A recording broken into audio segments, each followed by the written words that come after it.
Mari Bapak Ibu sedang jemaat Tuhan yang dikasih dalam Yesus Kristus, kita membuka Kisah Para Rasul pasal yang kedua, ayatnya yang ke-41 sampai 47.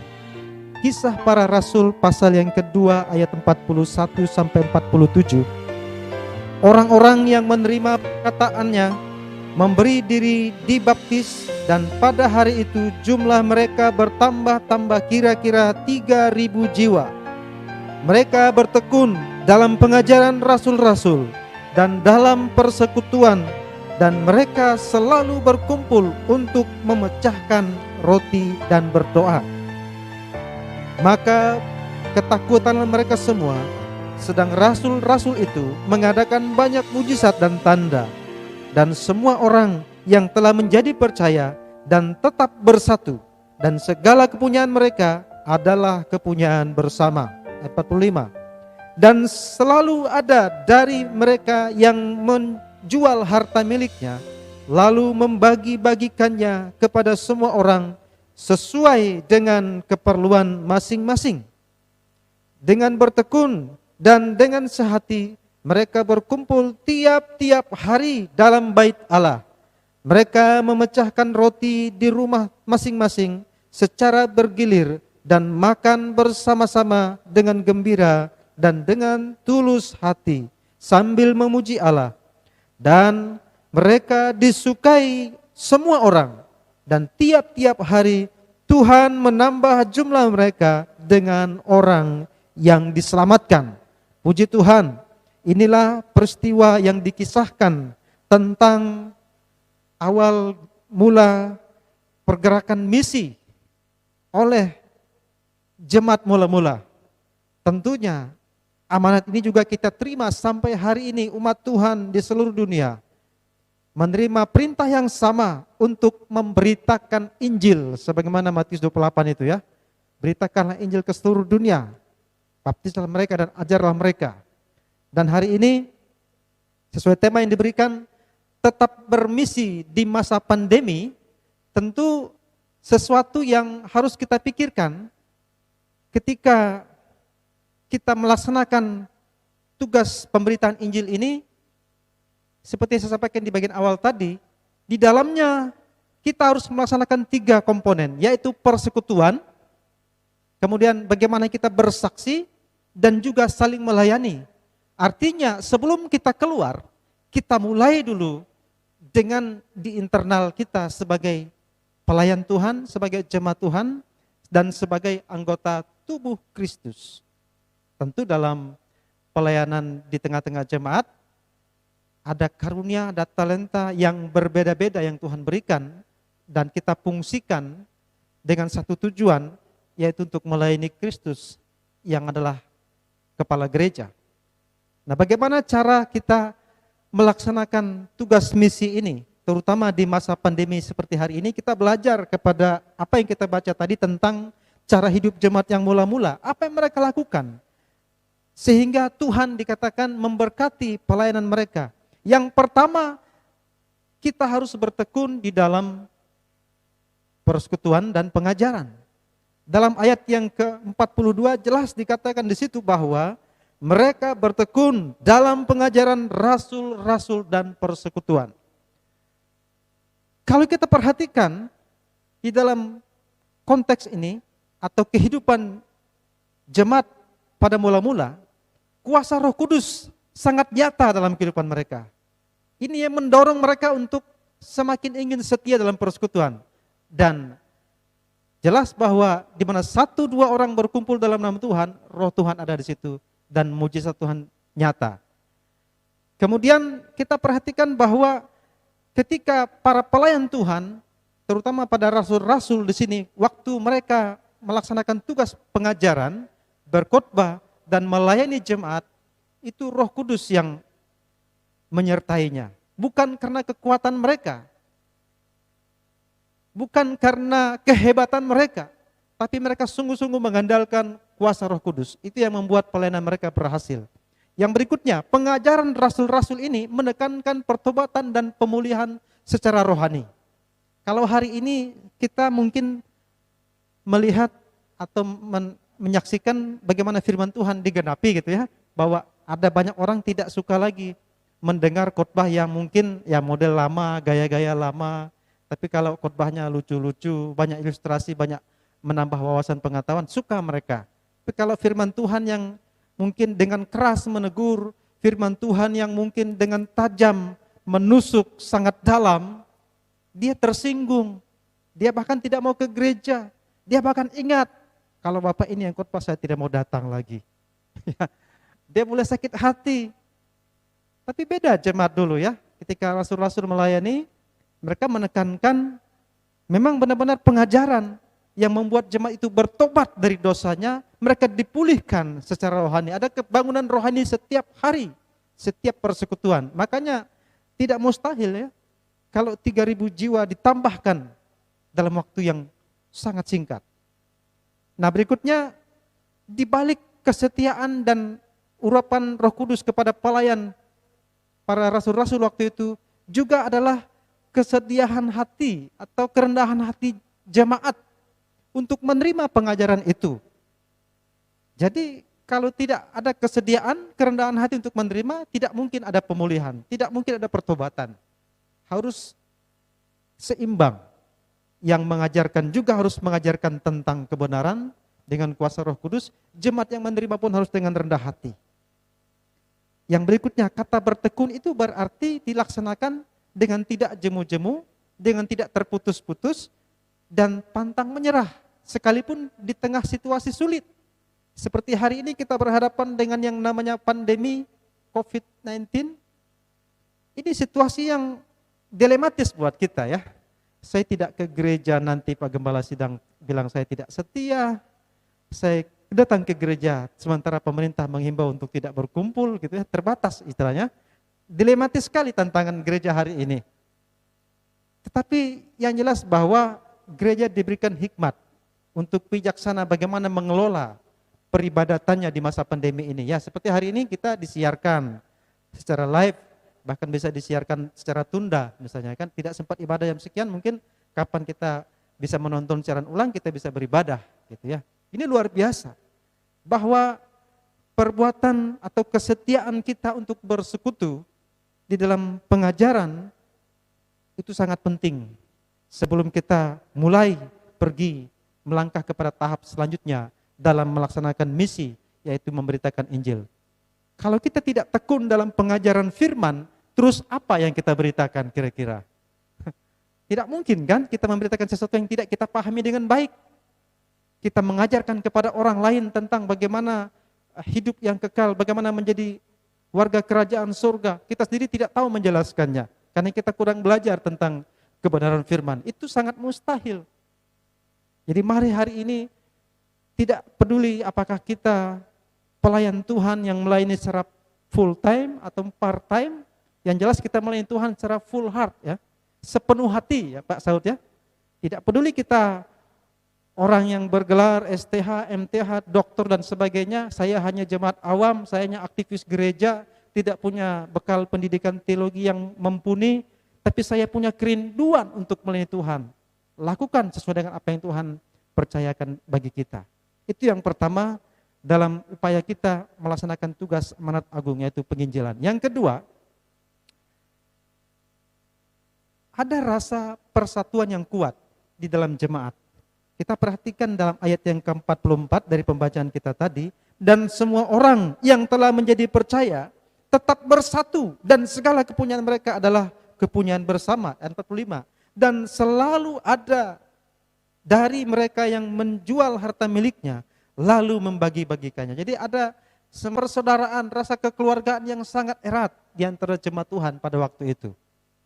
Saya percaya bahwa hari ini juga di tempat ini rasa seperti ini juga terjalin ya. Kesaksian dari Pak Bayu sekeluarga tadi, bagaimana ketika mereka menjalani isolasi mandiri, ada jemaat Tuhan yang tidak lupa, tidak melupakan ya, tidak benar-benar Pak Bayu sudah hilang nih, tapi dikunjungi walaupun tidak masuk ke dalam, tidak bertemu, minimal dari luar ya. Itulah sikap hidup sebagai jemaat. Kita merasa peduli, kita rasa persatuan yang kuat.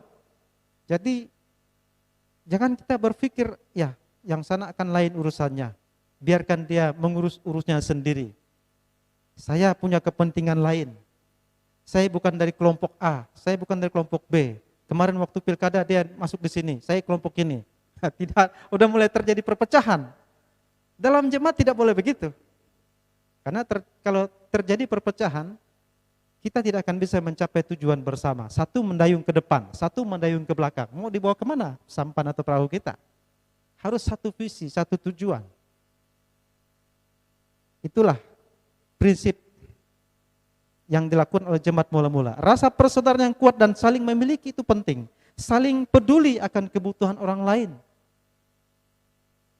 Jadi kalau ada jemaat yang menderita, yang berkekurangan, kita yang bisa memberi tumpangan atau pertolongan harus melakukannya. Saya pernah sampaikan di sini tentang bagaimana kita harus setia berbuat kebaikan, karena melakukan kebaikan itu adalah menjalani hukum Kristus. Saya kutip ayat Yakobus pasal itu berkata bahwa jikalau seorang tahu bagaimana ia harus berbuat baik, tetapi ia tidak melakukannya, maka ia berdosa. Itu hukum Kristus. Jadi kalau kita tahu jemaat kita sedang kekurangan, dia sedang membutuhkan sesuatu, dan sesuatu itu ada pada kita, lalu kita tidak menggunakan kesempatan untuk menolongnya, untuk membantunya yang sedang dalam kesulitan, maka dikatakan kita berdosa.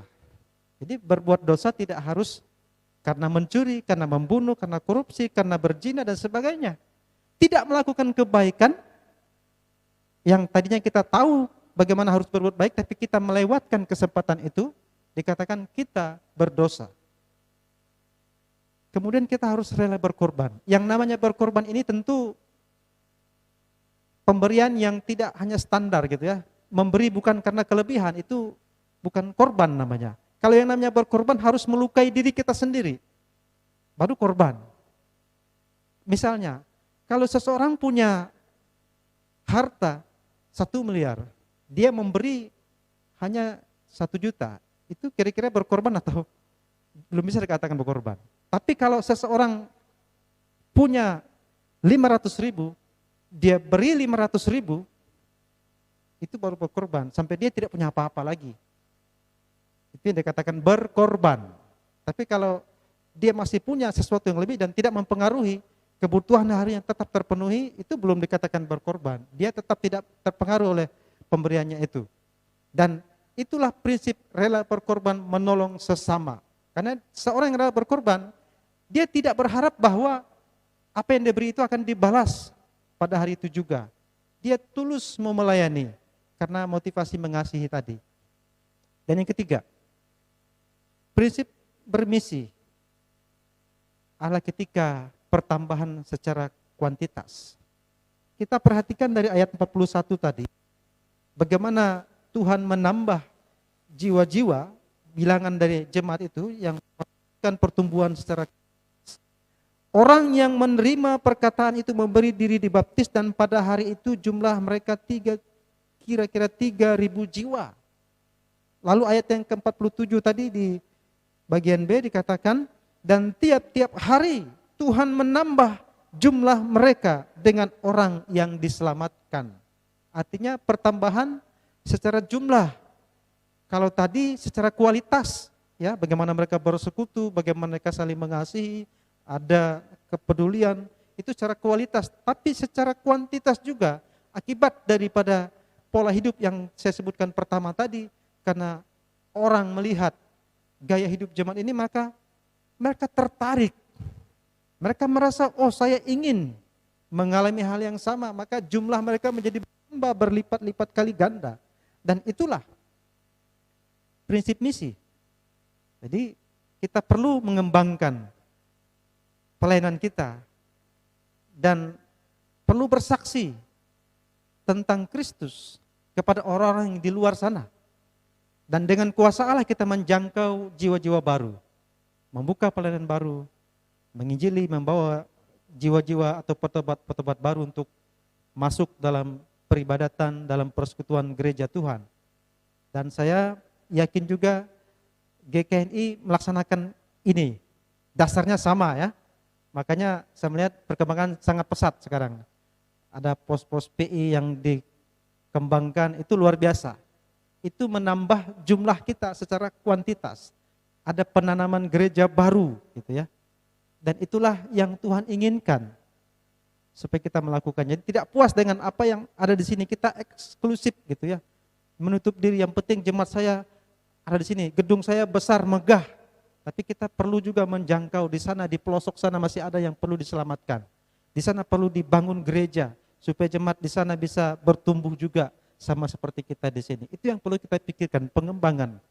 Itulah prinsip misi. Kemudian mengutus misionaris ke tempat-tempat yang mungkin sulit dijangkau, atau mengutus hamba-hamba Tuhan untuk dibentuk dalam pendidikan teologi melalui beasiswa misalnya. Sekarang ini kami sedang menggalakkan, misalnya mengutus anak-anak untuk kuliah di bangku teologi dengan beasiswa dari gereja, atau kalau gereja tidak mampu, beberapa gereja mengadopsi untuk memberikan beasiswa. Saya percaya juga di sini melakukan hal yang sama. Jadi kita utus sampai selesai, targetnya 1 tahun ini 1 mahasiswa misalnya. Nanti tahun depan dan seterusnya. Jadi berkesinambungan. Karena firman Tuhan berkata tuaian memang banyak, tapi pekerjaannya sedikit. Ini yang kita alami. Tapi harus ada regenerasinya pelayan Tuhan berikutnya. Dan gereja perlu memikirkan ini. Bagaimana caranya supaya kita jangan kekurangan tenaga nanti. Jadi kita harus punya prinsip misi ini, yaitu penambahan secara jumlah atau kuantitasnya. Dan yang terakhir, bagaimana gereja bermisi, terutama di masa pandemi ini, kita harus menjadi gereja yang berdampak, berpengaruh. Ayat 47 bagian C dari pembacaan kita tadi, bahwa dikatakan di sana mereka disukai semua orang. Artinya mereka punya pengaruh yang baik tentunya. Gereja kalau nggak punya pengaruh, nggak berdampak, Tuhan akan kecewa. Buat apa saya utus gereja di dunia ini kalau nggak punya pengaruh apa-apa? Lebih baik tidak usah ada gereja.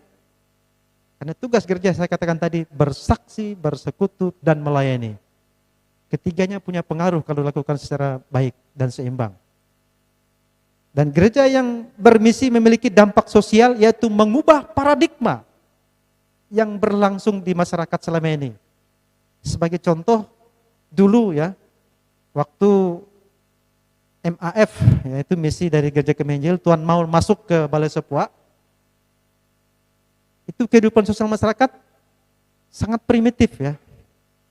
Bahkan mereka nggak ngerti apa-apa, tapi pelan-pelan selain Injil diberitakan, ada dampak lain juga terhadap kehidupan sosial masyarakat. Mulai mengerti apa itu jamban, apa itu bagaimana cara merawat, menjaga kesehatan, gitu ya, dilayani. Karena gereja ini sesungguhnya adalah pelayanan yang holistik, tidak hanya masalah rohani saja ternyata. Dan sampai hari ini juga kita melihat bahwa gereja melayani masyarakat tidak hanya dalam bidang pemberian rohani saja, tapi juga bantuan-bantuan kemanusiaan yang mungkin tidak ada kaitan dengan masalah-masalah rohani. Misalnya seperti bantuan pendidikan yang umum, bantuan alat kesehatan, bantuan makanan dan sebagainya terhadap korban bencana. Itu juga adalah dampak kehadiran gereja.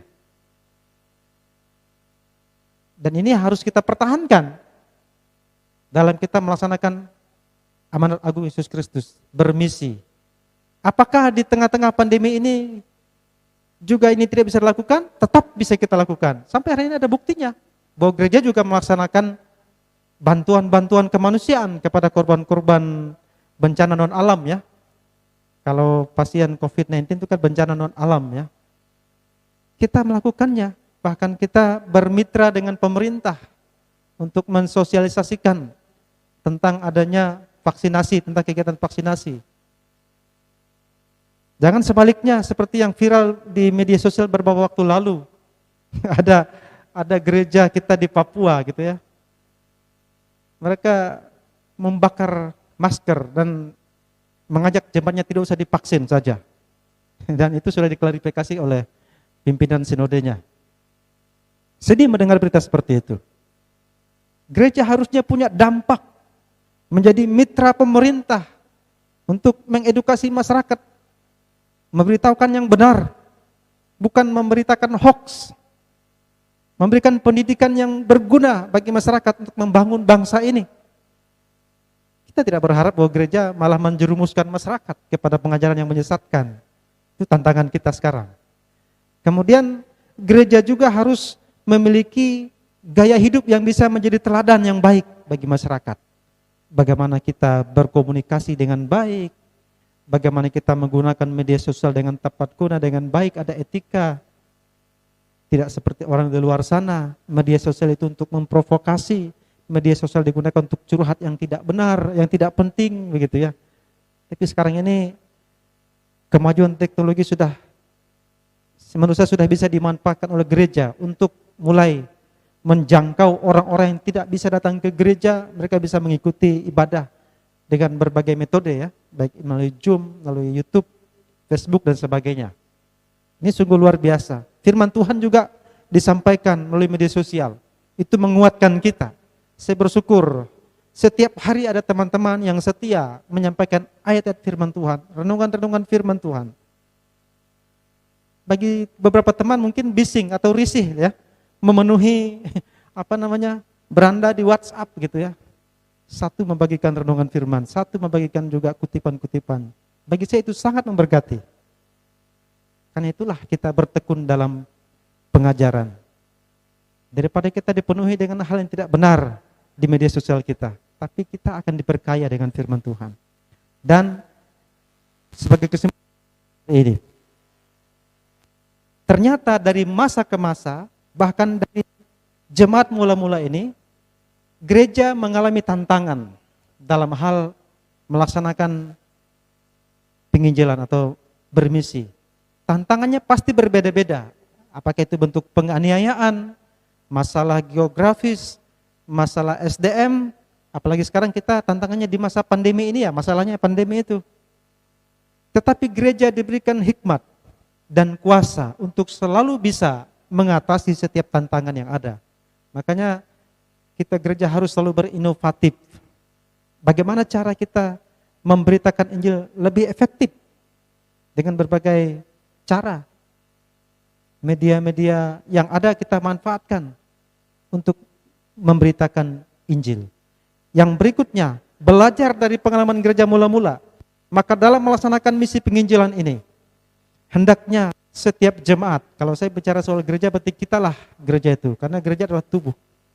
Setiap jemaat harus setia bertekun dalam pengajaran. Ingat bahwa bertekun itu tidak jenuh, tidak mudah bosan, pantang menyerah. Kemudian berikutnya memelihara kesatuan, keutuhan jemaat. Kemudian berikutnya adalah mengembangkan pelayanan. Keluar, harus berani ambil risiko untuk keluar. Bahkan keluar dari zona nyaman kita. Harus berkorban. Ketika Pak Gembala, ayo kita buka pelayanan di pos mana lagi? Tidak puas itu ke tempat lain lagi, silakan saja. Tapi tentunya dengan hikmat. Ya, dengan hikmat. Karena kita ini Kristen ini banyak anggota. Ketika ada bapak teman mau buka di arah Semuntai sana, saya arahkan, tolong silakan berkoordinasi dengan, saya sebut Pak Ober ya, GKNI sudah ada ke arah sana, silakan berkoordinasi. Ada lagi teman yang mau katakan, Pak bagaimana kita mau buka di arah Rawak. Saya bilang silakan, saya menyambut baik upaya itu, tapi ada gereja kita di sana, silakan berkoordinasi dengan mereka. Ada GUP, ada GKI di situ, silakan. Yang penting kita tidak terjadi perpecahan. Jangan saling buka pelayanan tapi yang diambil jemaat orang lain ya Pak Saud ya. Itu memindahkan ikan di akuarium satu kepada akuarium kita. Tidak menginjili jiwa-jiwa baru. Tapi mari kita buka atau menambah dengan jiwa-jiwa yang baru. Kemudian milikilah sikap hidup yang dapat diteladani. Sekalipun kita di tengah-tengah pandemi hari ini, kita bisa memberikan cara hidup yang bisa diteladani oleh masyarakat sehingga mengubah paradigma mereka. Oh ternyata orang Kristen seperti ini ya. Di tengah-tengah situasi sulit mereka masih tetap bisa bersyukur. Yang saya katakan kemarin ya Pak Saud ya. Hati yang bersyukur itu selalu ada kekuatan yang dahsyat di dalamnya. Sebab apa? Karena hati yang gembira adalah obat yang paling manjur. Kalau kita bersungut-sungut, tidak punya apa-apa, sudah sulit ekonomi, sulit keuangan, tidak bisa itu dan ini, kita hanya mengeluh setiap hari, tidak akan bisa menambah kekuatan kita. Tidak akan bisa berdampak apa-apa bagi kita. Mari kita belajar untuk bersyukur bahwa di balik ini pasti Tuhan punya rencana. Amin. Badai pasti berlalu. Dan saya percaya bahwa di dalam perayaan bulan misi di tahun ini, jemaat Tuhan semua menopang, mendukung pelayanan yang ada untuk memenangkan jiwa-jiwa baru untuk datang kepada Kristus. Amin. Tuhan Yesus memberkati kita. Mari kita berdoa.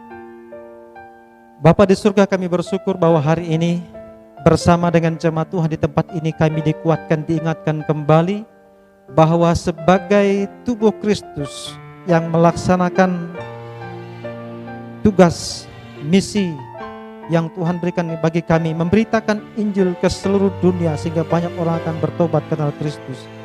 Kami percaya begitu banyak tantangan yang kami hadapi, tapi Tuhan, ketika kami mengandalkan kekuatan daripadamu, tidak ada yang mustahil bagimu. Engkau yang kami layani, Engkau sanggup memberikan kekuatan bagi kami. Berkati Pak Gembala Sidang dan seluruh jemaat yang ada di tempat ini, supaya mereka sungguh-sungguh dapat bersatu hati, bergandengan tangan, bersatu dalam melaksanakan visi dan misi yang Tuhan tetapkan melalui gereja Tuhan di tempat ini. Dan pada akhirnya Tuhanlah yang dipermuliakan. Berkati seluruh jemaat Tuhan hari ini yang hadir maupun yang tidak hadir mengikuti ibadah di rumahnya masing-masing. Mungkin kami sedang terbaring sakit atau mengalami kelemahan tubuh. Tuhan jamah, Tuhan pulihkan, Tuhan lindungi kami. Jauhkan kami dari segala wabah COVID-19. Dan sekalipun kami terpapar, Tuhan akan berikan kekuatan bagi kami. Terpujilah namamu Tuhan Yesus. Dalam nama Bapa, Putra, dan Roh Kudus kami berdoa. Haleluya. Amin.